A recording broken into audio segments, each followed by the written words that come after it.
It's Hindi, Bengali, Portuguese, and Arabic. So you need to know how.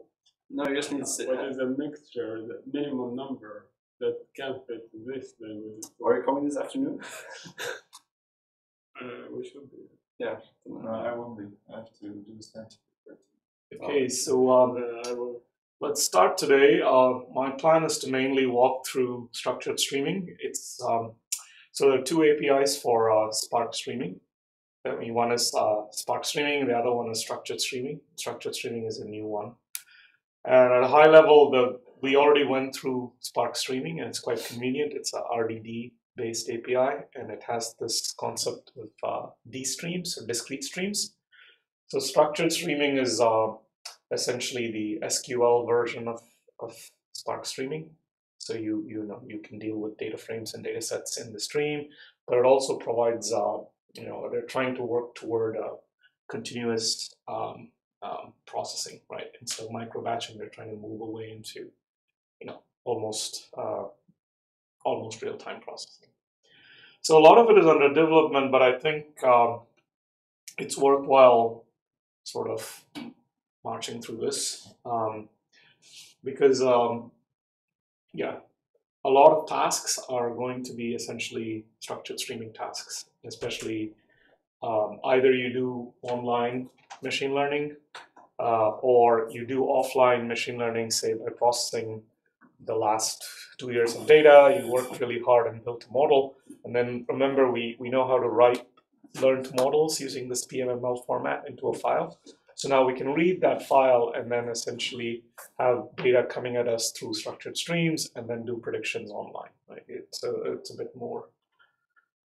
Okay, so I'm literally going to march through the programming guide. I thought what better way than to just Databricks-fy the full programming guide.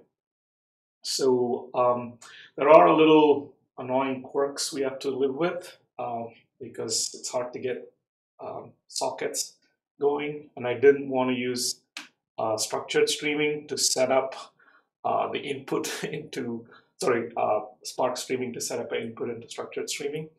I've sort of done some things that are going to sort of abstract away a stream for us, right? So if you pull your latest set of DBC files, you will see this 37A, 37B, and 38. Okay, so I'll sort of quickly march through this. So this is a simple way to have a shell script that writes some things continuously to a local file system, and then we copy that to the distributed file system. Because throughout this exercise, we are going to use one of 3 or 4 main ways of getting input into structured streaming, which is file streams. So as long as we write files into a directory in HDFS, then we can basically listen in on the directory and actually have sources for our streams. Okay. So I basically tried to find out what these images were in. So if you see these quick examples they're doing, one involves socket and the other one involves these examples of cat, dog, owl. So I kind of reverse engineered this baby example here. That's all I'm doing. So what am I doing first? So step 0, you have to, I'll check your working directory. Should be Databricks driver. And then I would install this psmisc apt-get install. You may need to do that on your community edition. And this is something we need to be able to use this program called kill all, which is something I know how to kill a process by name. So that's the only reason. So later on, we'll have to kill this shell script that's on an infinite while loop. So install that. So that's our setup. So is everyone here? I don't want to really overrush today. I want to sort of try to follow Gustav's advice. Yes, I am almost. Yes. I'm also trying to find the structured streaming guide. Ah, okay, good. I have it. It's in the 38th notebook. Okay. yeah, so we don't need 38 yet. So I was going to walk through 37.8 first. So then, yeah, so once you've done step 0 in this notebook, all I'm doing is just removing any file called animals.txt if it already exists, and just putting some echoing cat, dog, owl, pig, bat, and rat, appending it to this animals.txt file one by one. So then I'm concatenating catting the contents of animals.txt, so I should have cat, dog, owl, pig, bat, rat. So is everyone there? Yep. Okay. So step 2, all I'm doing now is, remove. So I'm going to create a file called every 2 sex R&D words in files.sh. Sorry, it just means every 2 seconds there are random words in files. Okay. And so I first remove if it's already there, and then this is my first line. Try to explain all this in glorious detail here. So basically, this is the in any shell script, this is the main command on the top. I sort of remember it as shebang, hash bang, and then whatever binary. So if it's shebang bin Python or whatever you want. So that's the first line, and then I'm simply removing this this directory. Logs every 2 secs is going to be my directory where I'll write. So if it's already there, I remove it, and then I'm just creating this directory now. Now I have this while loop. So while true, this is an infinite while loop. Right? So if you just look at the cat of the executable we just made, this is maybe more clear.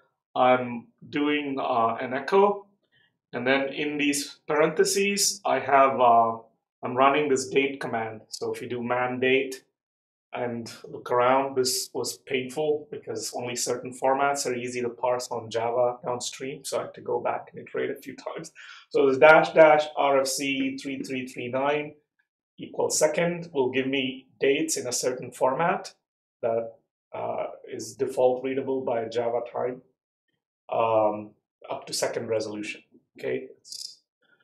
So then what I'm doing, that's going to be my sort of first thing. And then piping that into cat, into the the standard out cat. And here I'm using this other program that is in Unix. It's called shuff. So it simply shuffles 2 lines from this animals.txt file. So it takes 2 at random, and so, but now if you sort of stop here without the set and look at it, it'll be the timestamp and the animal name with end of line characters. So all I'm doing is stream editing, and this is basically very similar to a substitution command. I'm just substituting end of line characters by a single white space. Okay, so you can man away said if you don't believe me, but just did some Google searches to get that. And then I'm just pumping that into this directory that we made, logs every 2 secs directory. And what I'm also doing is prepending the file name, right? The file name is .log, but I'm prepending it by the minute and second of the date, current date. So as I'm writing the file, I'm pulling the date and minute underscore second.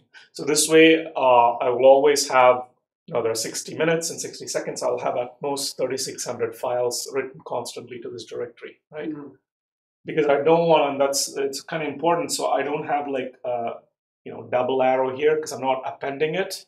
I'm overwriting it, and because I think you will reach your end node limits if you just do stupid things and blow up your file system. Okay, so that's, and you may have to play with this. Okay, later on we'll play with this. In Community Edition, depending on how much you already have, you may reach your quota, so you can play with that. So this will generate text files with time in seconds and 2 animals. Yeah, that's it. Separated by space. Yeah. Yeah, maybe I'm explaining too much. Okay, but yeah, it's so I'm just changing it to an executable 744. Now I can do no hop and run this executable the %. So this runs it as a background job. So this would have created, this is a weird Databricks thing. You can hit safely cancel once you started the job. because we're just coming out of that cell. So the job is still running, okay? So, so now if you do this, print working directory and list me everything, say it's 25 minutes, 44 seconds, 46 seconds, so it's increasing, right? 26, 12, 14 seconds, and so on. So we are in business, we're writing every 2 seconds. And if you want, you can just see, we have to change this because it always changes. So let's do 25_46 log, let's cat it. This will be the contents, and this is exactly what we want. And if you notice, I'm putting a semicolon here and some white space before the bat and after the page, or before the page. Okay, so we'll kind of use the structure later on. Okay, now step 5. Let's remove this directory in the distributed file system called streaming files recursively. So now we're going to do this. So this is where you may have to play with this number 60. So you may just have to do 10 here, or maybe something smaller here if your communication complains. But all I'm going to do is just copy these files from the local file system to the DBFS. It's kind of a very silly thing, but it's robust. So we can have our little file stream so we can learn other concepts on structured streaming.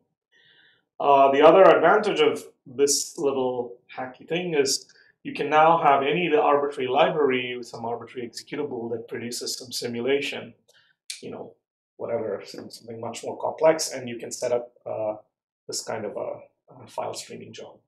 And often, even at work, we're doing stuff like this because before we get into more formal and robust things like Kafka queues and things like this, this is a good way to prototype. And what is this command doing? Why is it looping?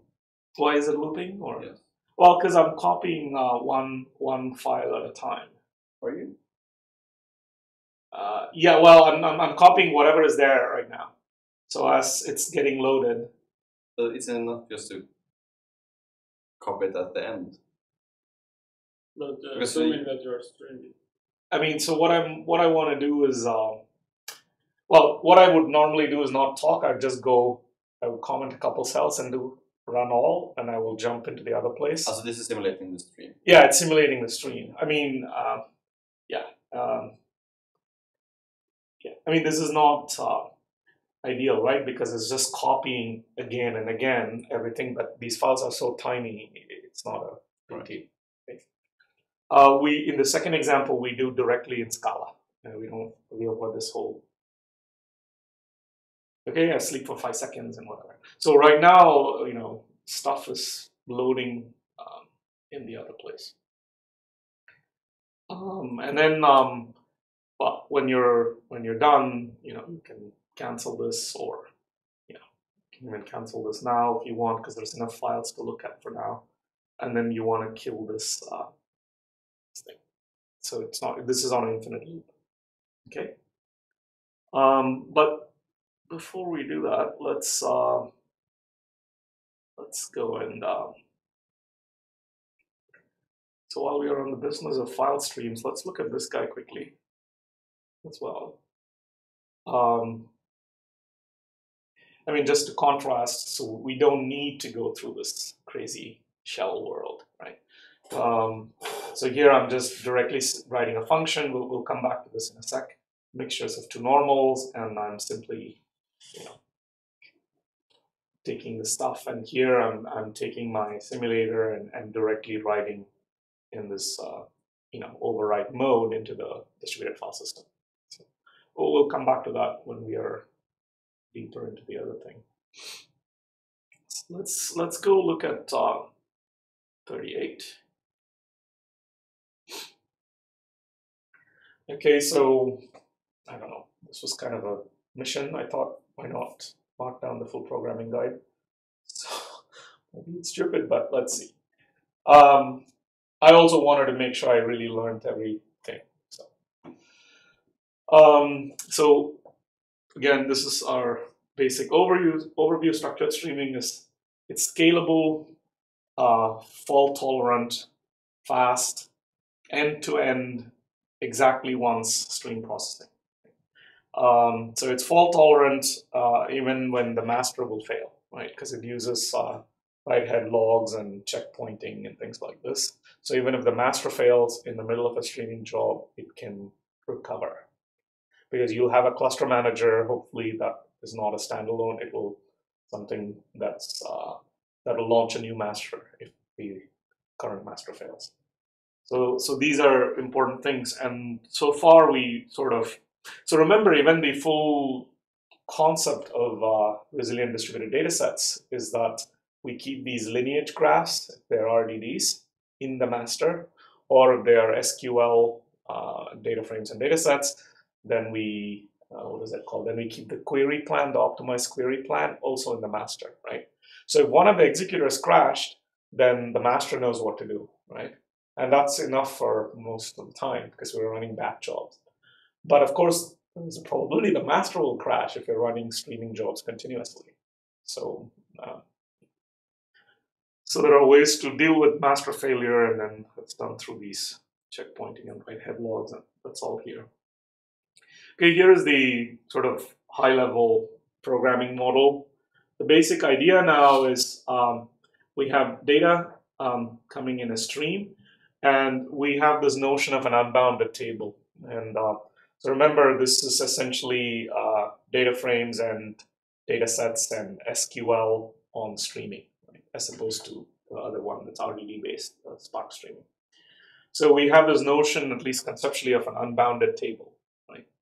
So new data in the data stream is simply new rows appended to an unbounded table. That's how we want to think about it.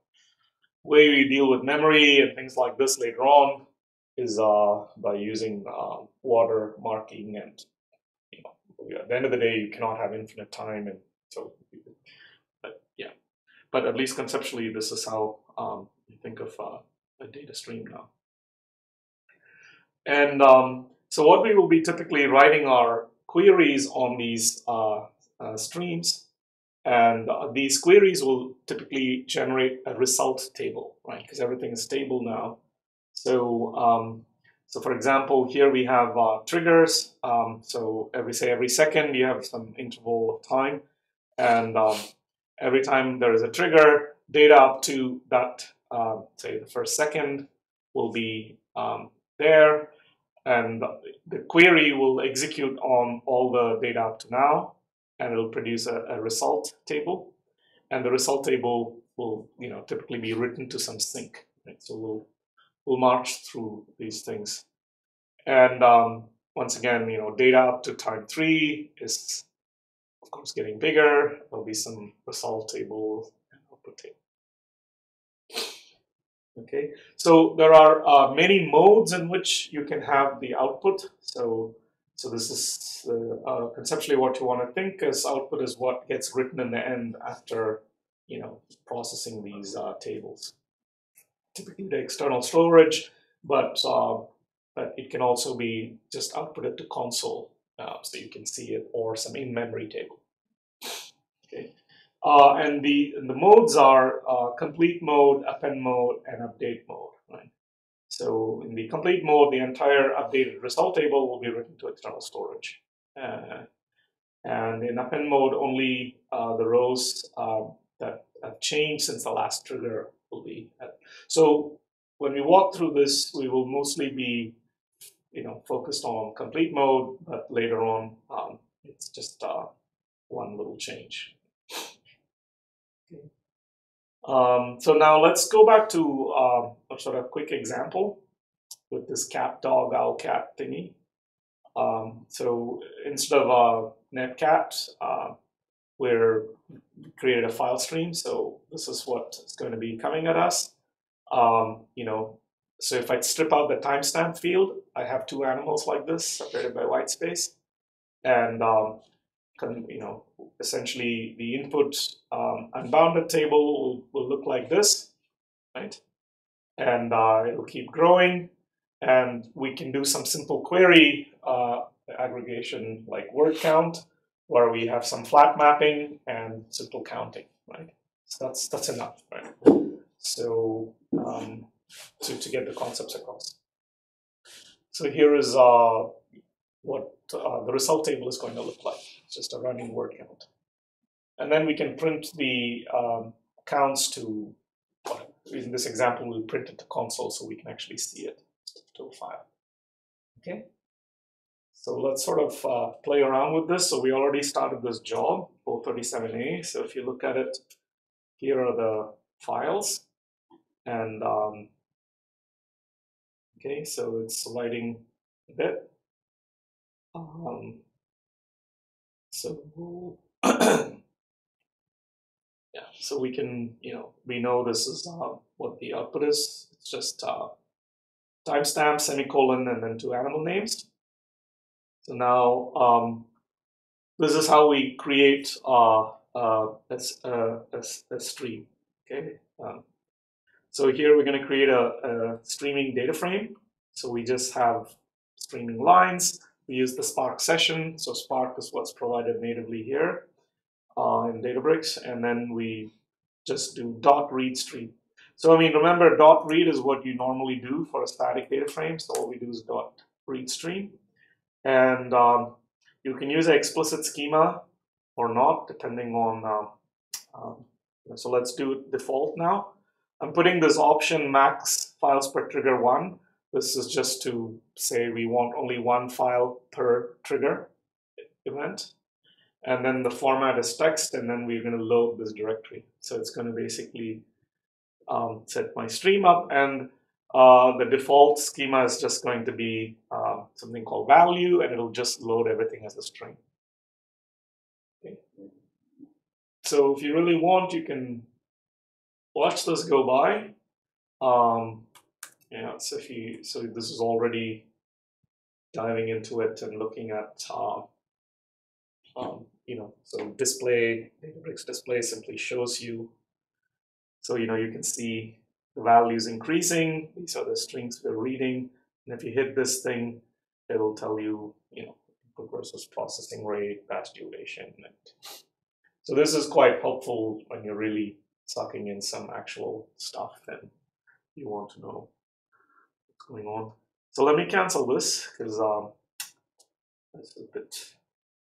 So right now it's just reading from the folder, right? Yeah. But 1 file. Yeah, exactly. Okay, and what's the sort of interval between reads? I think the default was probably 1 second. I believe so. And it just it goes through it systematically, or? Yeah, I mean it's so we can look at the actual file names it's reading. So it depends on where we left it off. I think it reads all the files only once, and any new files it'll read right away. If I think downstairs we will play with the other example. We'll only do 10 files, so we can actually start seeing more details on what it reads, and we'll dump a few more files and let the stream catch up. Yeah. So it can wait when nothing else is new. It'll wait. Because here it seems that it doesn't read it in chronological order. Yeah, it probably reads in lexicographic order of the file name. I don't know. I think we could even set those things up. Okay. But yeah, so I mean, there's a lot of options. I think downstairs we can look together. There's a lot of options on the file streaming thing. We should, yeah, let's try and do that when we get down a bit more. So I just wanted to do a slightly one important thing is, now, because we want to be able to use data sets whenever possible, because, data sets provide compile time checking, although not for all aspects of structured streaming yet. In general, we want to move to data sets if possible. So this is just, here I'm just turning it into a data set, a string, and then I'm simply mapping. So what I'm basically doing here is splitting by that semicolon and then dropping the timestamp for now. Later on, we'll use the timestamp. And then just grabbing the contents of that array, right? Because now my array has only that 2 animals. And then I'm splitting by white space. but it's just a little hacky. You know, there was extra white space in front of the first animal, so okay, I'm being lazy here, but it doesn't matter. So now I have just the animals, right?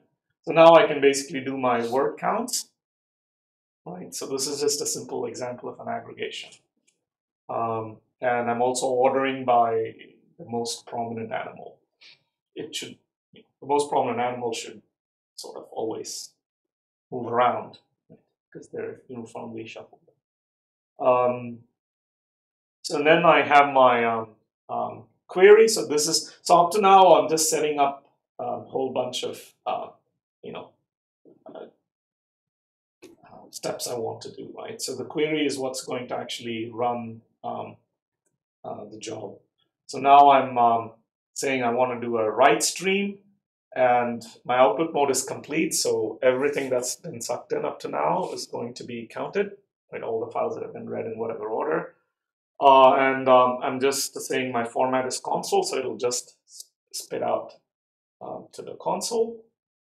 And yeah, so this .await termination method allows me to cancel when I'm done. So here we saw one dog and one owl, and okay, so this is going to keep running basically.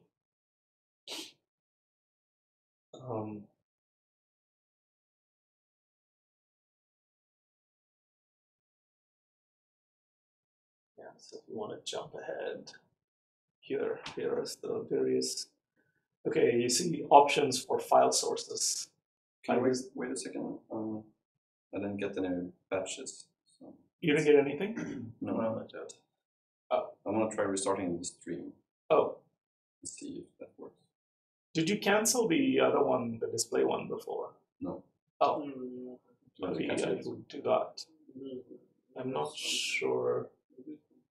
Yeah. Oh yeah, it just was a bit slow, but now should the first one. Yeah. So okay, yeah. Okay. So I mean, all we're doing is word count, you could say, but in Holden Caru's book on what high performance Spark, naive Bayes classifier in the streaming ML framework is just almost a bunch of aggregations, some multiplications, divisions. That's about it, right? So aggregations are quite powerful, and in fact, they're almost enough if you have this extra information about a historically learned model or some other threshold for an alarm, which we'll probably do tomorrow. Is enough for raising alerts, like getting somebody to go and check on some real phenomena out there, right? Things like this, and these are called rule-based alerts. So there's simple things like we were sort of looking into, companies that do what they call emergency response. This is common in a lot of countries, and so one company I was sort of initial consulting discussions with, they have these GPS trajectories of people in the field, like guys that fix electric poles and things like this. So it's just their cell phone, right? So they have this data streaming from them every 30 seconds or whatever, like their GPS location, and maybe some health monitoring. They wear a watch, and the watch syncs with the phone and something like this. So what they apparently enough people die falling from the top tower. I mean, enough. New Zealand, like 2 per year is a lot. So they want to be able to respond, especially if they're in remote locations, right? They need to be able to respond. So they have there's one radio bandwidth that they can use because GPS won't work. So they have all this infrastructure built to signal, right? So all they need to do is the accelerometer goes crazy, the guy drops from, something like this. That's a very simple rule-based alert. So they can just write some code in the phone that will detect that and send some kind of signal, they have some radio set up so that even if they're in remote locations, some helicopter can be sent, this type of stuff. So it's kind of a crazy example, but it's a very serious thing where you don't need much machine learning. You really need just a rule-based alert, like something happened and some alert gets raised. So those things can be done in using structured streaming, for example, or even just using Kafka queues. Okay, so as you can see, we should have roughly the same number of animals. Rat's coming up. Okay, so I'm going to cancel this. That's sort of a simple example of structured streaming. So now we want to be able to handle event time and late data, right? So what does this mean? That means when the actual sensor made the measurement, you can put a timestamp. That's kind of what we're doing with our animals, right? The first thing is actually a timestamp when the file was written, basically. So we want to be able to handle event time data and also late data, because even in your problem, if you get the sensor stuff, say you're going to have timestamps of say biometric measurements from people, and it comes through traffic. I mean, internet, satellites, whatever. That can be obvious delays. So we want to be able to handle late data as well using these event timestamps. So this is again a standard problem, right? In fact, when I was at Google Cloud Summit, Google's doing amazing things. Like they have atomic clocks in all their data centers, like I don't know, geospatially separated data centers, and each atomic clock time measurement is used as an interval, and then they do these, I don't know, some crazy interval algebra on times to like do, but basically they're doing standard SQL in NoSQL, like fully distributed SQL. So it's a slightly different technology than what these guys have. But that's Google's proprietary technology, I think. Anyway, so here, this is much simpler. You just have one data center and you're getting stuff. What you want to basically do is use effectively the same semantics. So you can still have window operations happening, but now you may be doing your aggregations based on the timestamp itself. So you can define windows, just like we do with standard data frames and data sets. But now your window itself will be doing groupings based on the event timestamp. So that's the main idea. And everything else carries over. You still have fault tolerance and exactly one semantics. So what did I do? I basically jumped into this code, I think. Anyway, just jumped into some code and hashed it for the notebook here. Right, so we are currently doing these input sources as file sources. So Kafka is what I would, once you do the prototyping, and currently it's a very popular way to ingest data.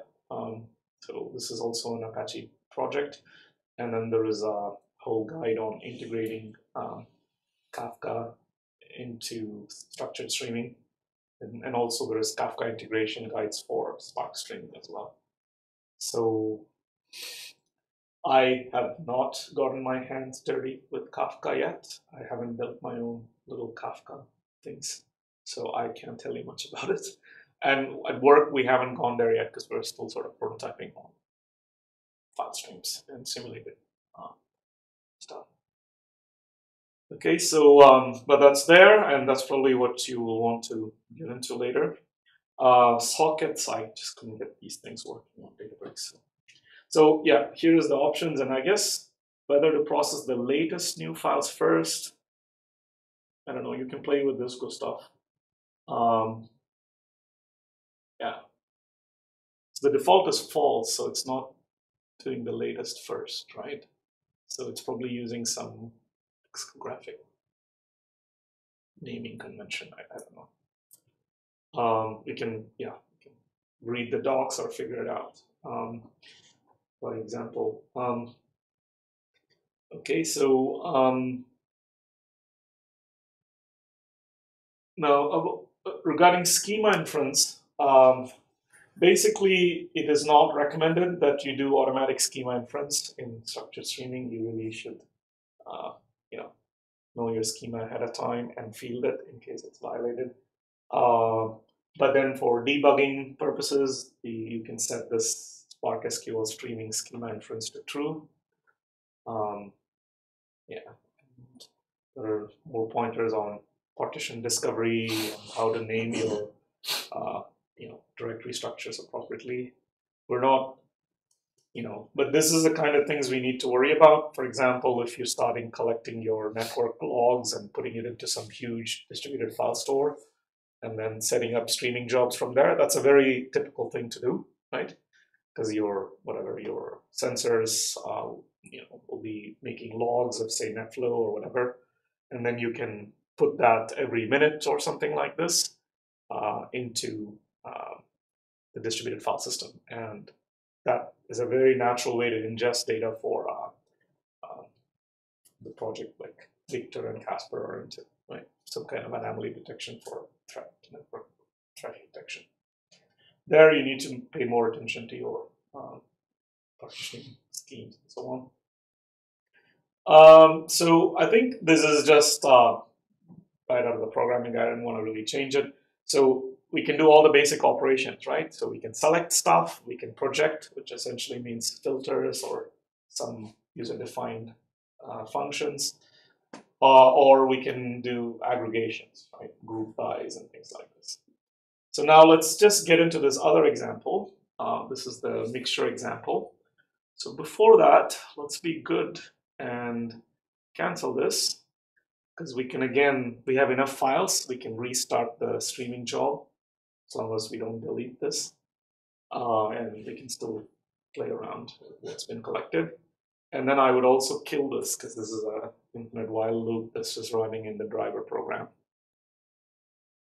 Keep writing these 36 up to 3600 files over and over. Okay, good. So 37A is clean. So, right. So briefly, let's just jump into this.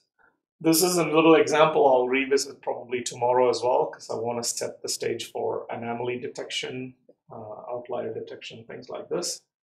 So this is a very baby example. We simply have a mixture of two normals.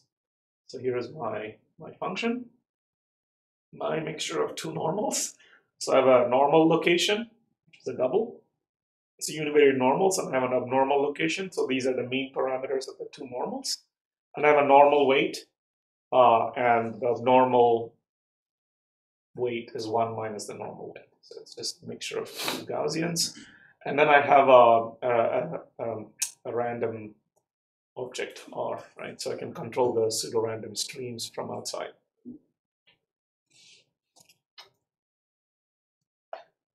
Okay, so, and it's going to return a string and a double.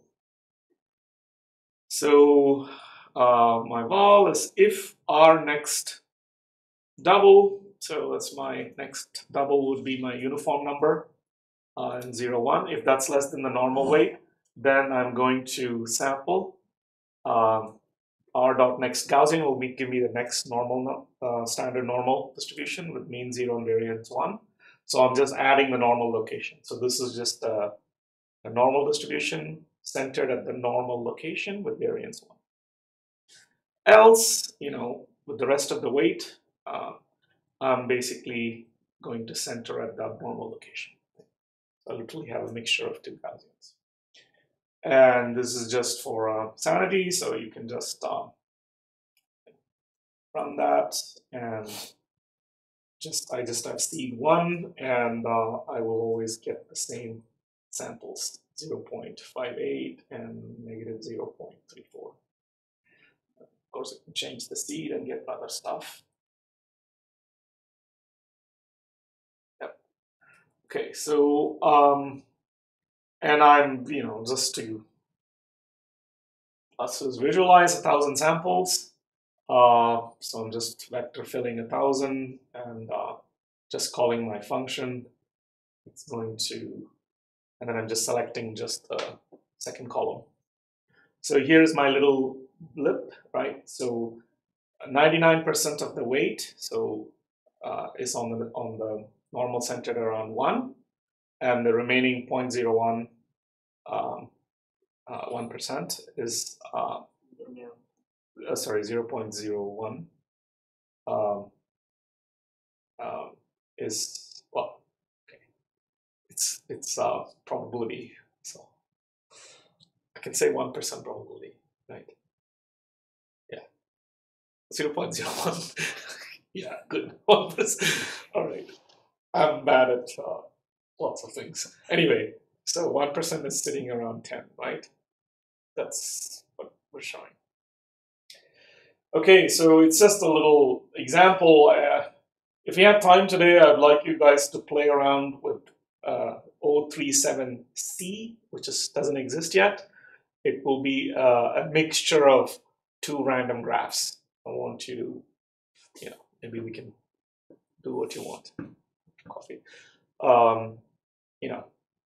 Basically do the same thing where I have 2 random graphs. One could be just a boring one, like a grid graph, a 2D grid graph, or some regular graph. And then I can have some star, like the node 0 talks to like 20 guys or something. So it's a naive, stupid thing, but it's good enough for testing various graph, streams. Okay, so what am I doing here? I'm just removing the contents, and I just have 5 here, right? I'm just going to loop through this 5 times and making a little data frame or data set, actually, because I do this as method in the end. This coalesce one just, collects all of them into one partition. So when I write, I'll only have part 000 in the distributed file system. Otherwise, I'll have like different part 001, 002.csv, and then my file streamer will think each one is a different CSV file, and it will be more difficult to understand it. Okay, because if you have, I think 6 partitions is default in Databricks Community Edition anyway. So. Okay, so now we've sort of written 5 of these files, and sort of like this. So if I want to dig into 5748,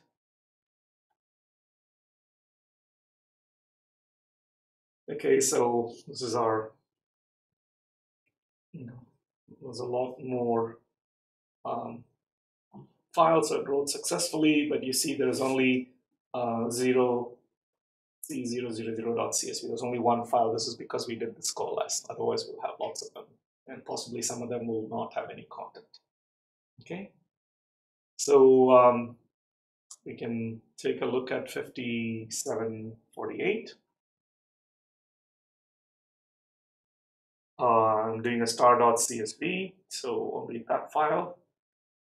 So that's what it looks like, and it should have 100 elements, right? Because we wrote 100 samples. So roughly one of them will be weird, normal. And yeah. Okay, good. So let's go back here. Should we break, or what do you think? Should we just keep going? It's like Beijing. It's like workshops in Beijing are non-stop, man. Keep eating. Well, anyway, yeah, let's take a break, and I think we can come back and